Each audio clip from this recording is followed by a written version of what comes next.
وتبور سما dadweynaha waxaan ugu bishaareynaa cidii u baahan wax loo wargareeyo loo hagaajiyo midabadaan sameeyno waxa kamid ah muuqa iyo midabkaba waan tusaya qurxinta guryaha dhisanka nuurka waxaad ku soo hagaagi karaysaa maxamed daahir injineer maxamed daahir baa nashqada quruxda badan la sidaa u mariyay وكامدبكو فرتا قروحدا بدن له استنبركا نوردا رنجيغا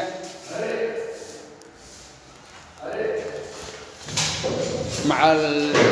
قروحنتا حفيسيدا مشفشكا ايو نوع walba keenaysa shirkadan wad ku soo hagaagi karaysaa lambarkeega waxyaabeega oo dhan oo miyaha ina anaga kala soo xiriiraysan dadweynaha cid u baahan